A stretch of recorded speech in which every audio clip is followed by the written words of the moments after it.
Assalamualaikum, selamat bergabung, Dok.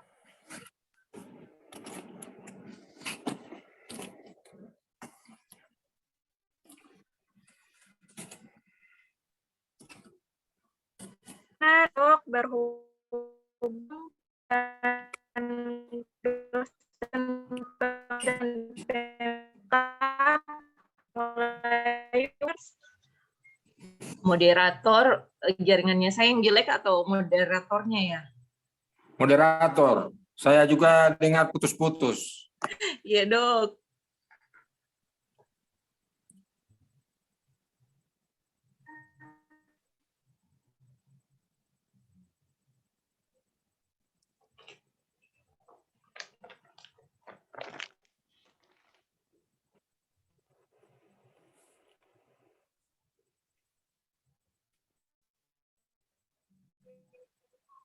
Mohon maaf, Nurse. Dok, Siapa? apakah sudah bisa diisi, Dok? Berhubung dosen penguji dan pembimbing sudah lengkap. Boleh, langsung. Ya. Baik. Assalamualaikum warahmatullahi wabarakatuh. Waalaikumsalam warahmatullahi wabarakatuh. Bismillahirrahmanirrahim. Assalatu wassalamu ala asrafil anbiya wal mursalin wa ala alihi wa ashabi ajmain amma ba'd. Rabbi shrah li sadri wa yassir li amri wa hlul 'uqdatam min lisani yafqahu qawli. Yang terhormat dosen penguji 2 Nurse Ita Sulistiani Basir MKEP. Yang terhormat dosen penguji 1 Dr. Zuhriana Yusuf MKes. Yang terhormat dosen pembimbing 2 Dr. Muhammad Nur Syukrian Yusuf, Magister Medical Education. Yang terhormat dosen pembimbing 1 Bapak Dr. Nasrun Pakaya, Nurse MKEP, serta teman-teman yang menyempatkan waktunya untuk hadir di ruang Zoom meeting pada seminar hasil hari ini. Ujian hasil penelitian studi literatur review dengan judul Metode Diabetes Self-Management Education terhadap Self-Care Behavior Pasien Diabetes Mellitus Tipe 2 oleh Helda Kristiana Tomasong dengan judul dengan NIM 841417156 Rabu 14 Juli tahun 2021 dimulai. Diawali dengan pemaparan dari Saudari Helda Kristiana Tomasong. Untuk itu waktu dan tempat dipersilahkan. Baik, terima kasih moderator atas kesempatannya. Yang terhormat dosen penguji 2 Nurse Ita Sulistiani Basir MKEP. Yang terhormat penguji 1 Dr. Zuhriana Yusuf MKes. Yang terhormat dosen pembimbing 2 Dr. Muhammad Nur Syukriani Yusuf, Magister Medical Education, dan yang terhormat pembimbing 1 Dr. Nurse Nasrun Pakaya, MKEP.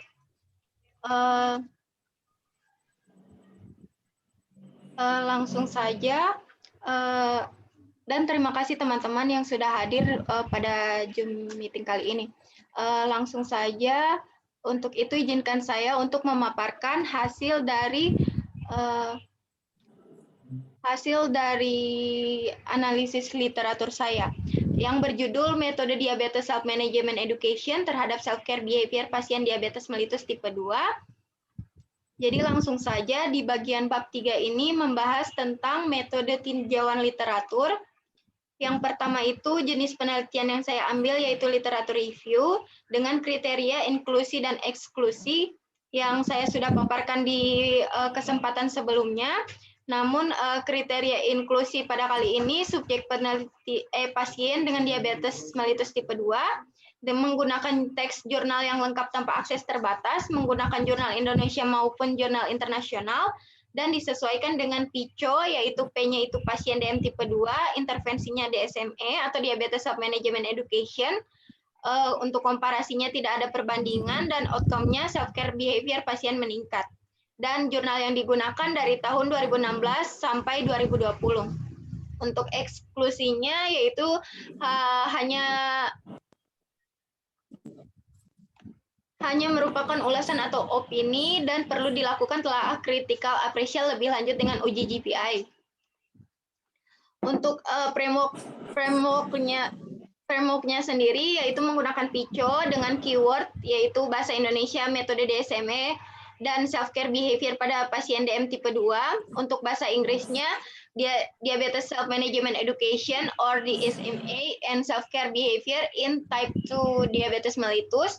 Untuk populasinya sendiri, pasien DM tipe 2, intervensinya mengamati adanya hubungan, pengaruh, dan faktor lain metode DSM-E terhadap self-care behavior, komparasinya tidak menggunakan perbandingan, dan outcome-nya hasil akhir yang diharapkan adanya peningkatan pada self-care behavior pasien. Nah, untuk proses pencarian literaturnya, total literatur dari keseluruhan database-nya 96.706, dengan jurnal yang diidentifikasi PubMed itu 20.000 lebih, EBSCO 47.000 lebih, Science Direct 9.000 lebih, dan Google Scholar 18.000. Setelah itu dilakukan screening melalui judul abstrak jurnal akademik tahun 2017 sampai 2016 sampai 2020. PubMed-nya jadi 6, EBSCO-nya 43, Science Direct-nya 60, dan Google Scholar-nya 149. Setelah itu diuji kelayakan dengan melihat juga PDF full text.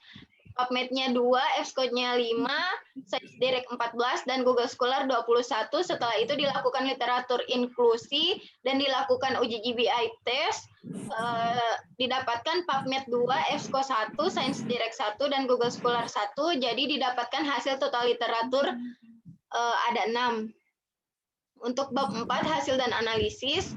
Jadi karakteristik jurnal sendiri untuk tahun publikasinya 2016 itu ada 1 jurnal, 2017 1, 2018 2, 2019 2. Dan untuk desain penelitiannya itu terbagi menjadi 2, ada yang menggunakan randomized control trial, itu ada 3 jurnal, dan kuasi eksperimen 3 jurnal. Dan juga dari database-nya sendiri, dari EBSCO host itu 1, Science Direct 1, PubMed 2, Google Scholar 2. Jadi ada totalnya ada 6. Untuk faktor yang berhubungan sendiri, yang pertama itu ada metode audiovisual, terus yang kedua itu ada penerapan DSM-nya atau Diabetes Self-Management Education, yang ketiga itu metode ceramah dengan menggunakan booklet dan metode grup WhatsApp, yang keempat itu ada metode via smartphone atau aplikasi, yang kelima itu penerapan DSM tergantung pada kadar gula darah, dan yang terakhir metode conversation maps dan metode traditional education. Untuk analisis hasilnya sendiri, yang pertama itu dari Ummu Habibah et al. Tahun 2019, di mana judulnya Pengaruh DSM-E, Diabetes Self-Management Education dengan metode audiovisual terhadap self-care behavior pasien diabetes mellitus dengan nomor jurnal yang tertera, dengan menggunakan metode desain kuasi eksperimen dengan subjek 30 responden, menggunakan variabel dependent self-care behavior, independent DSM-E dengan metode audiovisual. Untuk intervensinya menganalisa pengaruh DSM-E dengan metode audiovisual terhadap self-care behavior pasien DM, dan juga pemberian kuesioner sebelum dan sesudah dilakukannya intervensi atau pre dan post test. Alat ukurnya menggunakan kuesioner modifikasi SDSCA dari Tober tahun 2000 yang sudah modifikasi oleh Kusniawati tahun 2011. Didapatkan hasil berdasarkan hasil penelitian bahwa terjadi peningkatan yang signifikan terhadap penerapan DSM-E dengan menggunakan audiovisual ini dengan nilai min sebelumnya 36,73 dan meningkat menjadi 60,93, didapatkan p-value 0,00. Terus yang kedua ada Putri Indah Dwi Panti et al. 2016, di mana judulnya peningkatan self-care behavior pada pasien DM tipe 2 melalui Diabetes Self-Management Education, dengan nomor jurnal yang tertera, dengan desain kuasi eksperimen juga. Subjeknya itu 26 responden terbagi menjadi 2 kelompok, yaitu kelompok intervensi 14 dan kelompok kontrol 12. Variabel dependennya self-care behavior dan independennya DSM-E. Untuk intervensinya melihat adanya pengaruh penerapan DSM-E terhadap perilaku self-care behavior pasien. Untuk metode yang digunakan pre-post test control group design dengan menggunakan kuesioner diabetes self-care. Hasilnya didapatkan bahwa penerapan DSM pada pasien DM tipe 2 dapat meningkatkan perilaku self-care dengan kelompok intervensi p-value-nya 0,00 atau terjadi peningkatan yang signifikan dan kelompok kontrol p-value 0,520. Yang ketiga Dwi L. Kapitri et al. Tahun 2018, di mana judulnya perbandingan DSM metode ceramah menggunakan buklet dengan metode grup WhatsApp terhadap self-care behavior pasien diabetes mellitus dengan nomor jurnal yang tertera, dengan desain kuasi eksperimen dengan menggunakan subjek 30 responden, dengan variabel dependennya itu self-care behavior pasien dan independennya itu metode ceramah dan menggunakan grup WhatsApp. Untuk intervensinya mengetahui efektivitas DSME metode ceramah menggunakan buklet dan dengan metode grup WhatsApp terhadap self-care behavior pasien DM dengan pendekatan two group pre and post test design dengan alat ukur modifikasi kuesioner SDSCA atau Summary Diabetes Self-Care Activity oleh Kusniawati 2011. Hasil penelitiannya didapatkan bahwa kedua metode ini meningkatkan secara signifikan, tetapi yang lebih meningkat itu yang menggunakan metode grup WhatsApp dibandingkan menggunakan ceramah buklet. Yang keempat ada dari Annemieke Bols et al. 2018, di mana judulnya Effectiveness of Diabetes Self-Management Education via Smartphone in Application in Treat Type 2 Diabetes Patient, dengan nomor jurnal yang tertera, dengan menggunakan desain RCT dan subjeknya 228 responden, kelompok intervensi 114, kelompok kontrol 114, variabel dependennya pasien DM tipe 2 dengan terapi insulin, dan independennya DSM melalui aplikasi smartphone. Intervensinya untuk mengetahui seberapa efektif dilakukannya intervensi DSME melalui via aplikasi smartphone. Metodenya itu para responden akan menerima intervensi melalui aplikasi yang berisi pesan untuk pengontrolan diet, aktivitas fisik, pencegahan hipoglikemi, dan kontrol kadar gula darah dengan melihat hasil HbA1c. Untuk hasilnya, pasien yang sudah diberi perlakuan atau intervensi mulai perawatan diri lebih meningkat dan responden seperti diberikan reminder atau pesan pengingat lewat notifikasi aplikasi tersebut. Yang kelima ada Tuya Puspita et al. 2019, di mana judulnya Pengaruh DSME terhadap kadar gula darah pasien DM tipe 2 di wilayah kerja Puskesmas Wonorejo Samarinda dengan link yang tertera. Desainnya itu randomized control trial dengan subjek 32 responden, variabelnya dependen hasil kadar gula darah pasien responden, dan independennya itu DSME. Intervensinya mengetahui pengaruh DSME terhadap kadar gula darah pasien menggunakan post dan pretest kuasi eksperimen non-equivalent control group, dan dengan metode pengambilan GDS atau gula darah sewaktu dengan alat EasyToset. Pada hasilnya didapatkan bahwa penerapan DSME sangat berperan besar dalam penurunan kadar gula darah sewaktu pada kelompok intervensi dibandingkan kelompok kontrol, yaitu dengan p-value 0,00 atau terjadi peningkatan yang signifikan. Dan yang terakhir dari Laura Adam et al. 2017, di mana judulnya Evaluating the Impact of Diabetes Self-Management Education Methods on Knowledge, Attitude, and Behavior of Adult Patient with Type 2 Diabetes Mellitus, dengan nomor jurnal yang tertera, dengan desain randomized control trial, dengan subjek 21 responden, yaitu kelompok conversation maps itu 10 dan kelompok traditional education 11. Variabelnya dependen tingkat pengetahuan, sikap, dan perilaku pasien diabetes mellitus tipe 2, independennya metode DSME dengan conversation maps dan traditional education. Intervensinya membandingkan keefektifan dari dua metode tersebut terhadap tingkat pengetahuan sikap dan perilaku pasien DM tipe 2 dengan menggunakan kuesioner pre dan post test sebelum dan sesudah intervensi memakai kuesioner DKT2 dan DAS3.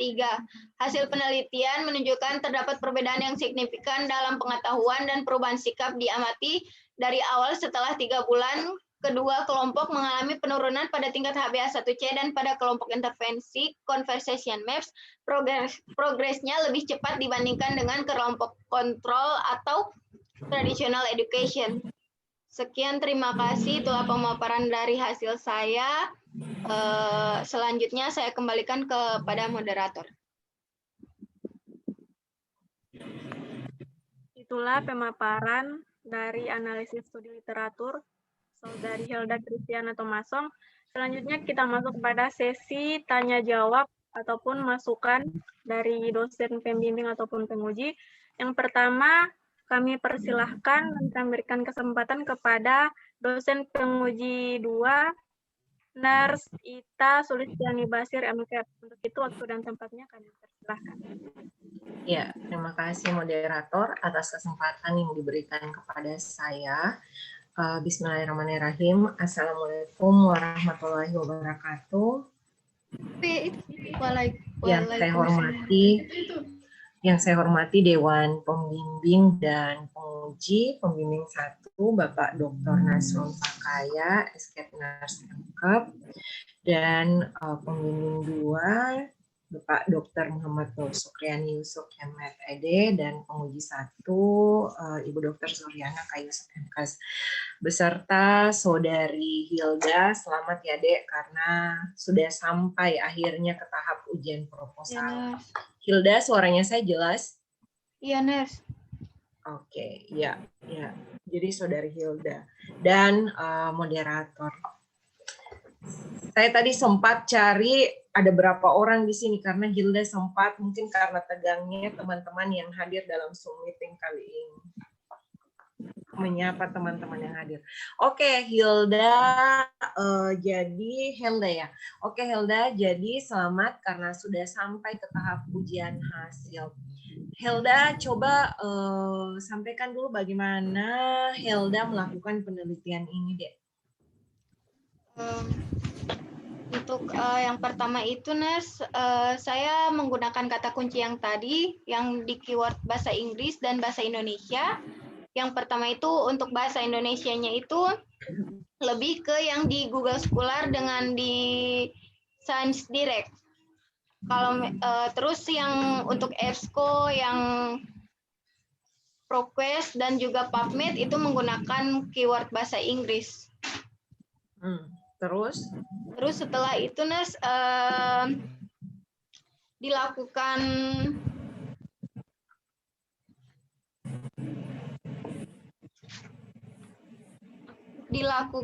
apa?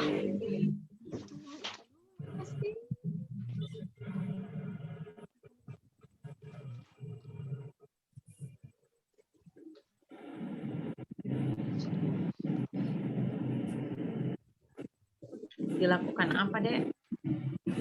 Dilakukan screening, Nes. Dilakukan screening melalui judul, abstraknya, dan jurnalnya itu termasuk jurnal akademik atau tidak, terus tahunnya itu masuk di kriteria inklusi atau tidak.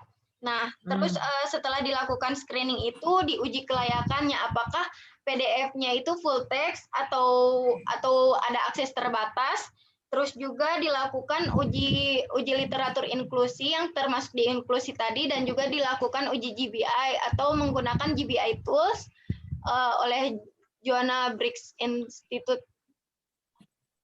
Oke. Ya, Hilda, jadi kalau saya baca ya punya Hilda, ini sudah bagus. Maksudnya dari susunannya, kerapihannya, ini sudah bagus. Tadi juga Hilda sudah menjelaskan bagaimana caranya Hilda sampai mendapatkan 6 artikel. 6 ya, Hilda? Ya. Oke, Hilda, untuk penggunaan GBI, Critical Appraisal, bagaimana caranya Hilda menggunakan Critical Appraisal ini? Untuk Critical Appraisal GBI itu, Nurse, ada linknya, link GBI-nya itu, terus masuk, terus di-download itu questionnaire GBI tools-nya itu, terus karena itu berbahasa Inggris, jadi saya terjemahkan dulu ke bahasa Indonesia, terus disesuaikan jawabannya dengan jurnal yang ada di Indonesia, jurnal yang saya gunakan, terus disesuaikan, Nurse, dan dijawab, Nurse, ada di lampirannya, Nurse. Oke, ya Hilda, jadi berapa jurnal yang Hilda lakukan critical appraisal? Ada 6, Nurse. Kenapa cuma 6 yang di critical appraisal? Maksudnya yang semuanya itu yang di critical appraisal itu nurse yang pas di kelayakan nurse yang PubMed-nya 2, EBSCO-nya 5, Science Direct-nya 14 dan Google Scholar-nya 21. Kan setelah diuji kelayakan itu nurse ada beberapa yang ternyata di situs tersebut jurnalnya itu ada sama nurse. Terus setelah didapatkan itu hasilnya itu tinggal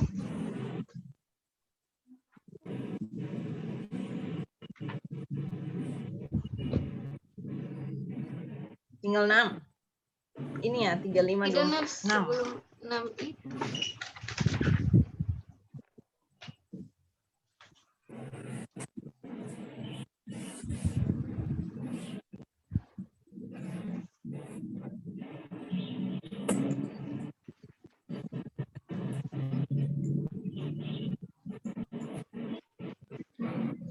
Berapa? Artikel nurse 35 dari 35 artikel, terus itu ada 24 ternyata jurnal yang sama, jadi tinggal 11. Nah 11 itu yang diuji critical appraisal nurse. Berarti 11 yang diuji critical appraisal. Iya. Tapi yang memenuhi syarat dengan itu cuman 6 nurse. Cuman 5 yang memenuhi syarat. Ya. Jadi yang 11 yang Helda lakukan critical appraisal. Dari 11 itu dia menggunakan kuesioner yang sama atau bagaimana Helda? Disesuaikan dari desainnya nurse. Itu yang critical appraisal GBI itu terbagi, jadi di setiap desain yang digunakan oleh jurnal itu disesuaikan nurse. Jadi kan saya dari jurnal yang 6 jurnal ini kan ada yang menggunakan RCT atau randomized control trial dan juga ada yang quasi eksperimen. Jadi kuesioner GBI-nya ini disesuaikan. Kalau misalnya desainnya yang randomized control trial, pertanyaannya juga lebih ke yang randomized control trial. Terus kalau misalnya yang quasi eksperimen, yang format kuesionernya juga yang quasi eksperimeners. Oke, ya Helda, lantas dari 11 itu bagaimana caranya Helda menentukan di mana kesimpulannya bahwa yang ini layak dan ini tidak layak? Harusnya dari yang 11 itu ada dong di lampiran sini. Itu nurse, dilihat nurse kalau misalnya seberapa banyak checklist yang maksudnya yang ini kan kalau misalnya hanya 1 saya tidak masukkan nurse. Nanti kasih ya Dek, kalaupun cuma 5 ini yang ada di lampiran yang critical appraisal-nya harus kelihatan di situ hasilnya bagaimana. Jadi kesimpulannya apa? Kalau yang ini saya lihat kesimpulannya tidak ada, cuman sampai di kuesioner-kuesionernya saja. Oh, iya, nurse. Jadi nanti lampirkan juga kesimpulannya. Oke Helda, Helda ini Helda menggunakan critical appraisal, saya rasa hebat sekali ya Dek. Maksudnya saya itu baca critical appraisal di sini, saya kira Helda salah tulis loh. Maksudnya hebat sekali karena untuk posisinya saya saja, saya itu kenal critical appraisal nanti pada saat S2 dan menurut saya critical appraisal itu susah. Mungkin untuk Pak Nasrun, Dr. Andi itu mudah ya, tapi kalau bagi saya itu susah critical appraisal. Dan waktu saya lihat punyanya Helda di sini ada tulisan critical appraisal, saya pikir oh Helda mungkin salah tulis atau bagaimana. Pada saat saya lihat di belakang, oh ternyata memang menggunakan critical appraisal. Kemarin sempat ya pakai critical appraisal waktu waktu diajar Medlit. Tidak nurse, cuman kemarin itu kan waktu itu disuruh untuk penelitian langsung oleh penguji.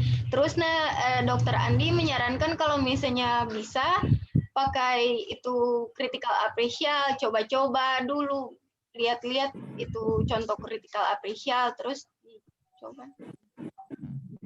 Oke Helda. Ya, jadi nanti sarannya saya nanti lampirkan saja kesimpulan yang setiap jurnal ya Dek.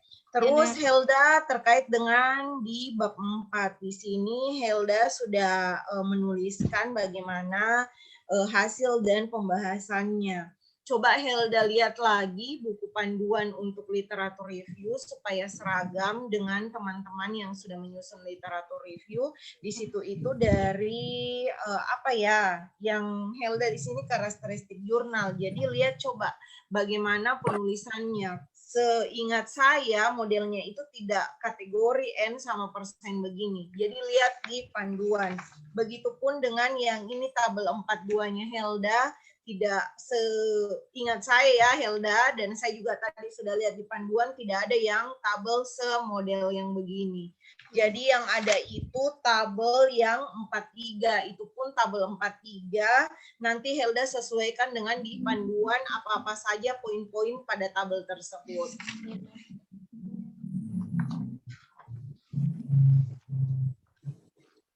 Selebihnya mungkin di bagian penulisan. Kalau untuk di pembahasan menurut saya sudah oke, cuman tinggal bagian-bagian penulisan kayak penulisan kutipan masih banyak yang Helda tidak sesuaikan dengan penulisan kutipan yang baik dan benar. Oke Helda, selamat ya Dek. Luar biasa sekali Helda sampai di sini. Karena menurut saya untuk sebuah critical appraisal itu susah kalau untuk saya. Oke Helda, sukses. Demikian moderator dari saya. Wassalamualaikum warahmatullahi wabarakatuh. Waalaikumsalam warahmatullahi wabarakatuh. Terima kasih, Ners. Selanjutnya kami berikan kesempatan kepada dosen penguji 1, Dr. Zuhrianaka Yusuf, MKes. Untuk itu, waktu dan tempat kami persilahkan.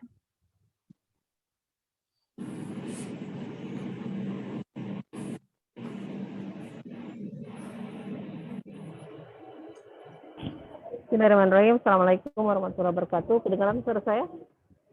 Ya dok. Kedengaran ya. Dewan penguji yang saya hormati, Pak Nasrun, Dr. Andi, Nurse Ita, dan teristimewa Helda yang sudah memaparkan hasil skripsinya pada siang hari ini. Dan adik-adik mahasiswa lain yang ikut bergabung dalam ujian kali ini. Oke Helda, saya tidak lama-lama, tadi sudah Nurse Ita menanyakan beberapa hal. Cuma saya ingin menanyakan satu hal saja, apa manfaat dari penelitianmu ini? Manfaat dari penelitian saya dok, seperti ini dok, jadi sebagai panduan untuk dilakukannya penelitian langsung yang maksudnya membutuhkan literatur lebih lanjut mengenai metode DSM ini dok. Oh iya, kenapa tidak kau sarankan agar metode DSM ini misalnya diterapkan di puskesmas atau di mana? Apakah atau sudah diterapkan? Karena saya lihat sih semua prinsip kemudian standar-standarnya itu sebenarnya sangat bagus. Kenapa tidak ada saran untuk diterapkan kepada orang-orang yang mengelola pasien dengan diabetes mellitus, yang terhadap prolanis juga? Soalnya dok, waktu itu saya sudah pernah sempat ke puskesmas, salah satu puskesmas yang data pasien diabetes mellitusnya itu ada, yang saya sudah lampirkan di pendahuluan, tetapi di situ itu jadi sebagian besar tindakan DSM-nya ini belum dilakukan dok, jadi susah untuk dilakukannya. Kau sudah meneliti secara literatur ya, ternyata ini sangat bagus. Nah, mungkin juga ada saran buat peneliti seterusnya bahwa bisa diuji cobakan, misalnya kepada puskesmas ataupun pengelola pasien diabetes yang belum menggunakan ini. Nah, mungkin itu bisa kau masukkan di kesimpulan atau saran yang saya lihat tidak ada. Yang kalau saya lihat kan cuma kesimpulan dari semua. Ya. Padahal manfaat ini kalau saya baca semua pembahasan itu sangat bagus, ya. Nah, jadi mungkin ini bisa dimasukkan saya usulkan tadi masukkan untuk kemanfaatan lanjut dari metode ini bisa diterapkan di pengelola pasien diabetes. Ya, mungkin itu saja dari saya dan kurangnya mohon maaf. Assalamualaikum warahmatullahi wabarakatuh. Terima kasih dok. Waalaikumsalam warahmatullahi wabarakatuh. Terima kasih dok. Selanjutnya, saran ataupun masukan tanya jawab dari dosen pembimbing 2 yang terhormat Dr. Muhammad Nur Syukriani Yusuf. Untuk itu waktu dan tempat kami persilahkan. Oh, baik. Ya, terima kasih. Bentar. Korek ini. Bentar.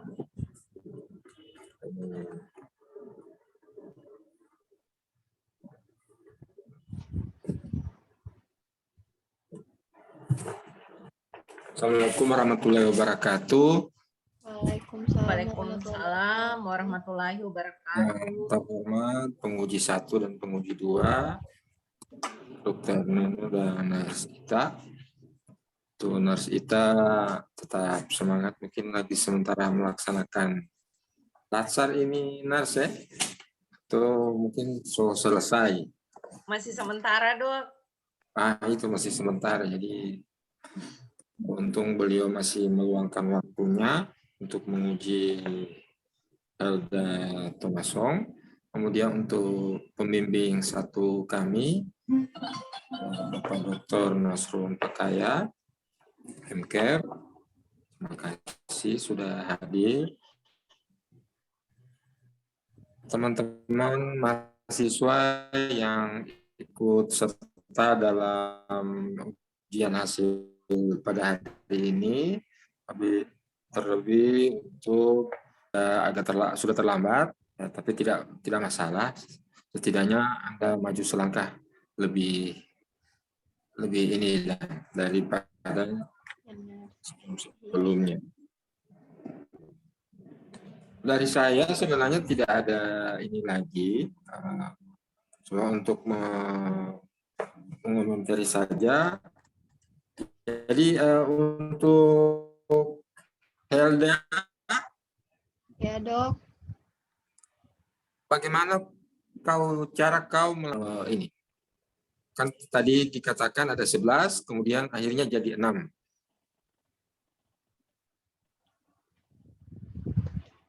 Bagaimana caranya?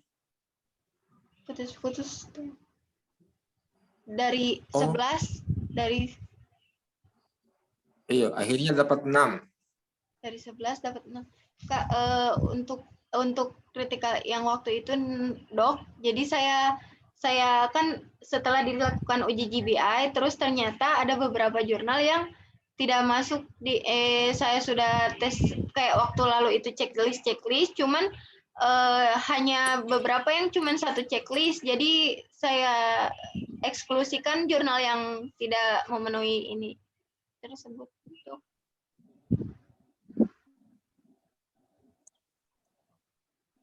Tunggu,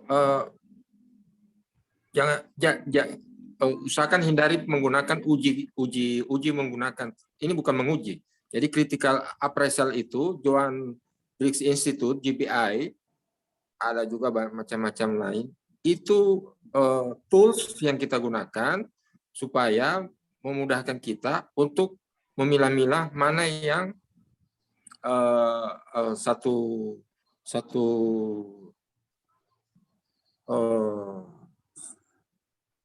sumber itu bisa dikatakan layak untuk kita ambil sebagai referensi atau sebagai apa. Jadi di situ kan telah kritis, sehingga benar-benar yang diambil itu yang memang benar-benar menurut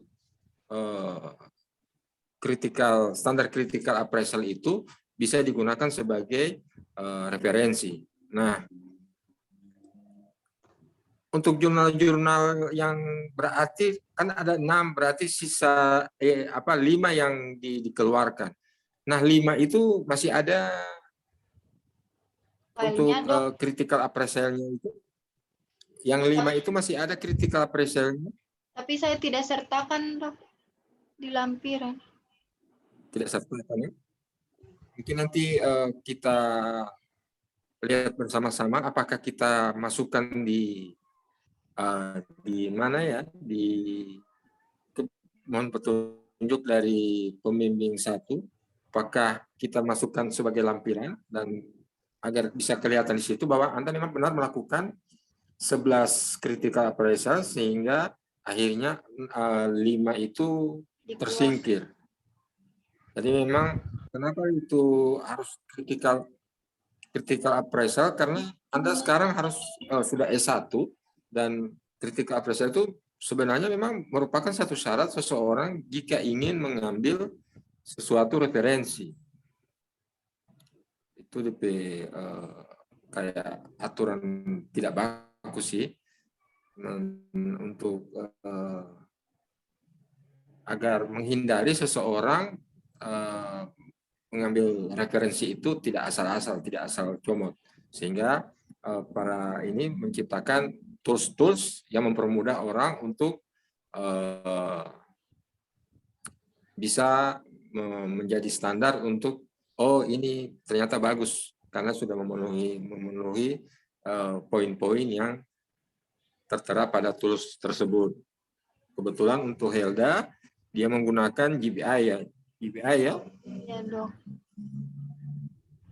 Kenapa tidak menggunakan critical appraisal skill program CASP? Waktu itu sudah pernah, Dok, tapi supaya diseragamkan karena yang kuasi eksperimennya itu kalau misalnya yang di CASP itu lebih tidak masuk, Dok, jurnalnya. Jadi saya sudah alihkan ke GBI semuanya. Yang baik yang RCT maupun yang kuasi eksperimen. Oh gitu ya. Ya, Sebenarnya saya menyarankan GBI itu lebih ke arah karena di critical appraisal skill program itu tidak ada tools untuk penelitian-penelitian yang sifatnya deskriptif dan korelasional. Lebih banyak ke RCT. Makanya jangan sampai kau ada dapatkan jurnal yang sifatnya deskriptif analitik, entah itu komparasi maupun korelasi, Anda akan sulit melakukan telah kritis karena toolsnya tidak tersedia menggunakan CASP itu. Akhirnya kita sepakat ya menggunakan GBI, dan ternyata memang ketika GBI pun lebih mudah, tidak sangat straight, artinya tidak terlalu ketat dalam poin-poin menyingkirkan untuk satu jurnal itu bisa digunakan sebagai referensi. Dan cuma memang kekurangan mungkin perlu adanya kesimpulan di ini. Mungkin kesimpulannya ya ini ternyata bisa digunakan karena ada poin-poin, beberapa poin itu sudah terangkum di situ. Itu yang perlu ditambahkan lagi di bawahnya. Walaupun memang di telah kritis itu tidak perlu membuat satu kesimpulan. Mungkin itu dari saya. Sekali lagi selamat Helda. Ya, terima kasih, Dok. Atas mau melakukan telah kritis sehingga bisa menjadi ini buat adik-adik nanti, bahwa kalau mau buat satu karya ilmiah ya harus lebih bagus melakukan telah kritis dulu sebelum mengambil satu referensi. Terima kasih, sekian dari saya. Kami kembalikan ke moderator. Assalamualaikum warahmatullahi wabarakatuh. Waalaikumsalam warahmatullahi wabarakatuh. Terima kasih, Dok. Selanjutnya, masukan ataupun tanya jawab dari dosen pembimbing 1, Bapak Dr. Nasrun Pakaya, NELS MCAP. Untuk itu, waktu dan tempat kami persilahkan. Baik, terima kasih. Assalamualaikum warahmatullahi wabarakatuh. Waalaikumsalam. Yang saya hormati Dewan Penguji Dr. Nuriana Yusuf, MKes, Nurse Ita Sulistiani Basir, MKes, rekan pembimbing 2 saya, Dr. Andi, Biomed, kemudian terutama untuk Helda Kristiana Tomasong, adik-adik mahasiswa juga yang ikut di Zoom hari ini. Selamat ya untuk Helda. Jadi sepanjang dalam penyusunan ini, barangkali sebagai info memang Helda cukup telaten dalam menyusun ini, walaupun hampir ketinggalannya. Tetapi berkat dari upaya tadi sehingga Helda bisa menyesuaikan dengan waktu yang insya Allah ini akan segera untuk masuk di tahap selanjutnya. Hal ini berkat bimbingan dari masukan-masukan dari penguji, kemudian pembimbing Dr. Andi. Adapun beberapa yang sudah dikoreksi tadi untuk Helda, saya sebenarnya di koreksi yang terakhir itu saya sudah tidak lihat lagi. Kalau ternyata sisa 6 lagi jurnal yang setelah dilakukan critical appraisal. Jadi di pikiran saya itu memang ada 11. Tapi memang kesalahan saya tidak sempat lihat lagi kalau ternyata jadi 6. Sehingga tadi saya sepakat dengan Dr. Andi.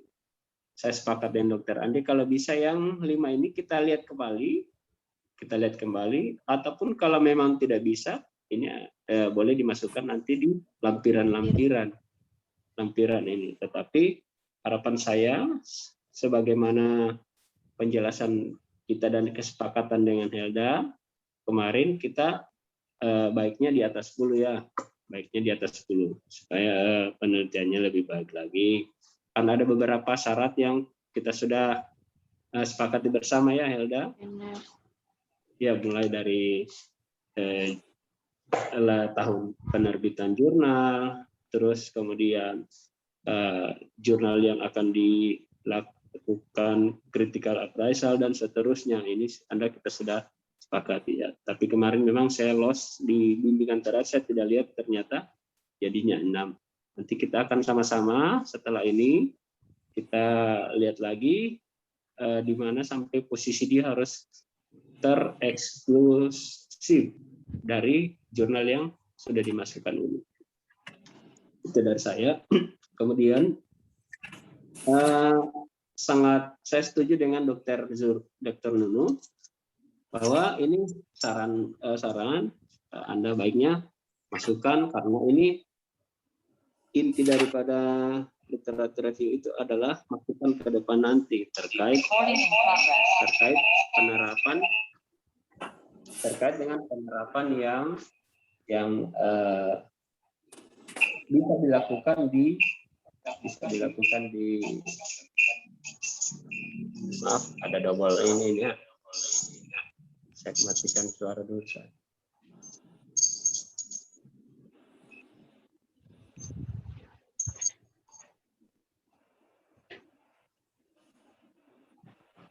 Baik, setelah itu untuk saran tadi Dr. Nono saya sepakat.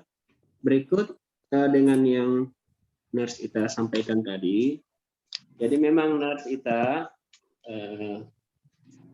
jurnal yang kita dibuatkan oleh Helda ini sedikit berbeda dengan jurnal-jurnal sebelumnya. Tetapi dalam penulisan jurnal itu memang ada yang namanya aturan tertulis maupun aturan yang tidak tertulis. Nah, aturan yang tidak tertulis itu misalnya boleh menambahkan tabel, boleh menambahkan karakteristik jurnal, boleh menambahkan hal-hal yang penting yang berhubungan dengan hasil analisis atau hasil ketika melakukan penelitian. Sehingga kami menyarankan untuk Helda bisa menambahkan. Jadi memang menurut pemikiran kami bahwa seyogianya dalam setiap penelitian itu sebaiknya harus mencantumkan identitas yang diteliti. Identitas yang diteliti mulai dari, kalau di penelitian non-literatur review kan biasanya karakteristik responden, umur, jenis kelamin, dan seterusnya. Nah, kalau di analisis jurnal berarti akan menunjukkan identitas daripada jurnal yang diteliti oleh responden. Sehingga hal ini kami mengusulkan kepada Helda dimasukkan untuk masuk dalam aturan yang tidak tertulis, memasukkan poin-poin yang menjadi hasil daripada penelitian. Baiknya ini memang baiknya ini Helda jelaskan tadi. Nah, kita kan sudah beri kitanya, cuma Helda diam saja ya. Jadi tidak apa-apalah, saya membantu Helda menjelaskan kenapa sampai ada karakteristik jurnal, kemudian ada beberapa poin. Ya, sebenarnya ini bisa juga ditambahkan dengan poin-poin lain, tetapi saya kira ini yang poin yang paling inti. Seperti itu. Barangkali itu dari saya. Kembali ke Helda nanti. Nanti Helda setelah ini kita akan bimbingan lagi dengan Dr. Andi dan saya terkait jurnal yang sudah di Anda dapatkan ya. Ya. Baik, saya kira itu dari saya. Terima kasih semua untuk Dr. Nunu, Mas Ita, kemudian Dr. Andi, terima kasih banyak. Mohon maaf, terima kasih. Wassalamualaikum warahmatullahi wabarakatuh. Waalaikumsalam warahmatullahi wabarakatuh.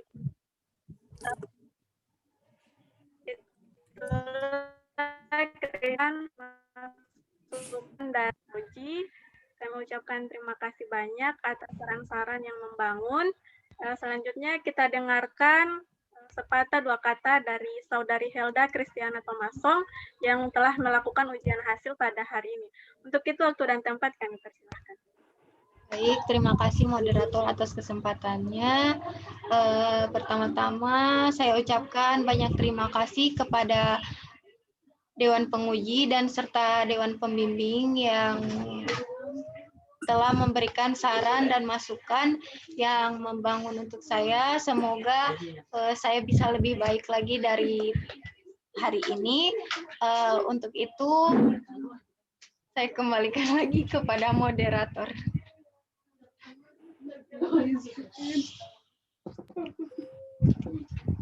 Baik, itulah Saudari Helda Kristiana Thomasong yang telah melaksanakan ujian hasil pada hari ini. Saya ucapkan selamat karena alhamdulillah sudah berada pada tahap ini dengan berbagai macam kendala sebelumnya. Untuk teman-teman yang menyempatkan waktunya untuk hadir pada hari ini, kami ucapkan terima kasih juga kepada Dewan Penguji. Terima kasih atas segala waktu dan masukannya. Terakhir, mohon maaf apabila ada salah kata dari saya, lebih dan kurangnya saya mohon maaf. Wabillahi taufiq wal hidayah. Wassalamualaikum warahmatullahi wabarakatuh. Waalaikumsalam warahmatullahi wabarakatuh. Terima kasih. Terima kasih, Dok. Ya, terima kasih Dr. Andi, Pak Nasrun, Dr. Nuno. Terima kasih, Dok. Izin live. Dr. Nuno, Nasita. Iya Pak, izin live Pak, soalnya mau ke ujian yang satu lagi. Ya. Helda semangat. Semangat Dok. Terima kasih, Dok. Ya. Assalamualaikum.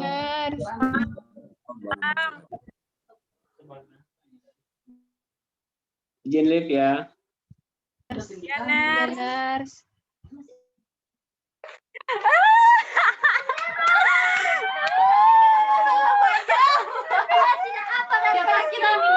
Kita tambah diam biasanya RTBL kita marah. Ternyata bagaimana pudurun kita rajam cuma hari itu kalau mau mati berapa, Dik?